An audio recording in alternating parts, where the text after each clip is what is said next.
ঈদের এবার সার্বিক পরিস্থিতি আমি যদি বলি আমার তরফ থেকে সেটা হচ্ছে যে এবার বেশ কিছু কাজ করছি ভালো ভালো ডিরেক্টরসদের অ্যান্ড সবগুলো কাজই খুবই ধরে ধরে করছি অ্যান্ড আমার মনে হয় এটা থেকে একটা পজিটিভ রেসপন্স পাওয়া অবশ্যই পসিবল।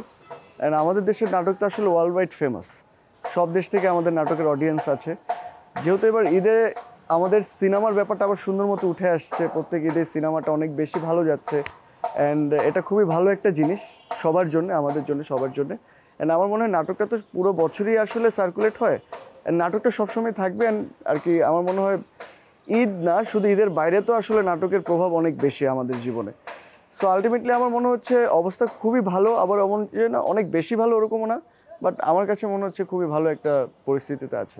এবার সব গল্পগুলোই আসলে ডিফারেন্ট, সব গল্পগুলোই আসলে একটু ইউনিক, ভিন্ন ধরনের। আমি চেষ্টা করেছি যে একঘেয়েমি রোমান্টিক নাটকে যদি করবো ওরকম না, ব্যাপারটা আসলে ডিফারেন্ট ডিফারেন্ট ক্যারেক্টার্স করাটা অবশ্যই ইম্পর্টেন্ট অ্যান্ড ওটার দিকেই আসলে মেনলি ফোকাস করছি। নাটকের ব্যস্ততা এবার ভালো, খুব একটা খারাপ না, বেশ কিছু কাজ করছি, প্রায় 5টা থেকে 6টার মতো ফিকশন অলরেডি করা হয়েছে এই ঈদে অ্যান্ড সবগুলো আশা করি ভালো সাড়া ফেলবে।